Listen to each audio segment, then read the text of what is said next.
꼬박꼬박 보험료 납부했는데 정작 보험금을 받아야 할 때 계약이 강제 해지된다. 자, 이것처럼 황당하고 억울한 경우가 있을까요? 자, 이런 일 겪는 분들이 의외로 많다고 하는데 대체 왜 이런 일이 벌어지는지 또 약관과 차트를 보는 박소영 손해상사입니다. 보험 가입할 때 보면 별일 없겠지 하고 대충 넘어가는 질문들 있잖아요. 근데 그 질문 하나가 정말 큰 사고가 났을 때는 고액의 보험금이 날아갈 수도 있다는 사실 보통 인터넷 뉴스를 통해서도 종종 보실 수가 있을 텐데요. 오늘은 상해 사망에 대한 보험사고가 고지 의무, 직업고지에 대해서 제대로 고지하지 않았다고 해서 보험사가 상해 사망 보험금을 지급하지 않은 판례를 가지고 한번 얘기를 해보려고 합니다. 사건의 개요를 한번 말씀드리면요. 피보험자는 인테리어 업체 대표로서 평소에는 이제 견적도 내고 자재사고, 직원 관리하는 업무를 하셨다고 해요. 근데 그날 사고 당일날은 이제 사람 손이 부족해서 아파트 창틀 교체 작업 중 추락해서 사고가 나서 이제 상해 사망으로 이제 사망을 하신 사례인데요. 그래서 유가족들은 이제 1억 5천만 원이라는 이 보험금을 청구하였고, 보험사는 이제 보험 가입할 때 직업 제대로 고지하지 않지 않았냐 라면서 보험금 자체를 지급 거절을 했었습니다. 하지만 우리 법원은 유가족의 손을 들어줬는데요. 왜 그랬을까요? 우리 상법 651조에는 고지 의무를 규정하고 있는데요.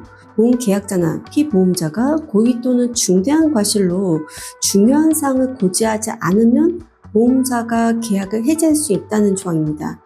근데 여기서 중요한 사항이란 건 뭘까요? 보험사가 계약을 받을지 말지 아니면 보험료를 얼마로 산정할지를 결정하는 영향을 주는 사안을 말하는 건데요. 특히 직업고지는 상해 보험료를 결정하는 아주 핵심적인 요소라서 굉장히 중요한 사항 중에 하나입니다. 이번 사건에서 이제 망인은 가입 당시에는 건설업체 관리 현장 관리자로 이제 직업고지를 하셨더라고요. 하지만 사고는 크레인 위에서 이제 직접 작업을 하다가 발생한 거거든요. 그리고 우리 법원은 이제 이걸 어떻게 판단했냐면, 첫째로는 이제 망인은 평소에 이제 견적이란지 실측 업무, 이제 자재 구입 등 관리 업무를 주로 했고, 직접 작업 같은 경우는 한 달에 한두 번 정도로 이제 손이 좀 부족할 때 간헐적으로 했다. 그래서 주 업무와 부수 업무를 구분해서 판단했고요. 두 번째로는 이제 설계사가 망인 업무를 현장 관리자라고 스스로 평가해서 청약서에 기재를 하였고, 가입자는 그저 설계사가 뽑아온 종이에 이제 서명을 했다라고 판단했다는 겁니다. 결국 법원은 가입자에게 고지 의무를 위반할 고의나 중대한 과실이 없다라고 판단한 겁니다. 보험사가 고지 의무 위반이라고 한다면 다음은 꼭 확인해 보셔야 되는데, 첫 번째로는 기간의 제한입니다. 보험사가 그 사실을 안 날로부터 1개월, 계약일로부터 3년이 지났다면 계약은 해지할 수 없습니다. 두 번째로는 상법 655조에 설령 직업고지를 위반했더라도 그 위반 사실이 상해 사망과 사고와 직접적인 인과관계가 없다라는 것이 증명된다면 보험금을 줘야 한다. 세 번째로는 설계사가 사실대로 고지하지 못하게 이제 방해했다든지 부실 고지를 이제 권유했다면 보험사는 그 고지 의무 위반을 이유로 보험 계약을 해지할 수 없다라고 되어 있는데요.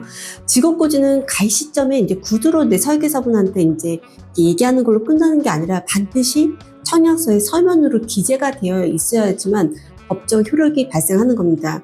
지금 고지 의무 위반으로 보험금 지급이 거절될 위기라면 이 세 가지를 반드시 확인해 보시기 바랍니다. 첫 번째로 내 주 업무가 정말로 고지된 것과 다른 것인지, 두 번째로는 설계사님께서 이제 제대로 설명하고 기재했는지, 세 번째로는 위반 사항이 이 사고 발생에 결정적인 영향을 미쳤는지를 확인해 봐야 되는데요.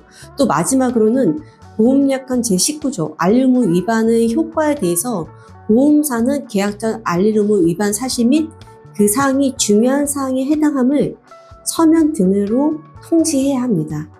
직업고지에 대한 사항들에 대해서는 사건들이 요즘처럼 직업이 다변화되고 엔잡러 활동이 많아지는 요즘 시대에는 더욱더 많이 이제 발생되고 있는데요. 오늘 영상이 도움이 되셨을까요? 궁금하신 점이 있으시다면 아래 댓글이나 위에 연락처로 남겨주시면 답변 드리겠습니다. 감사합니다.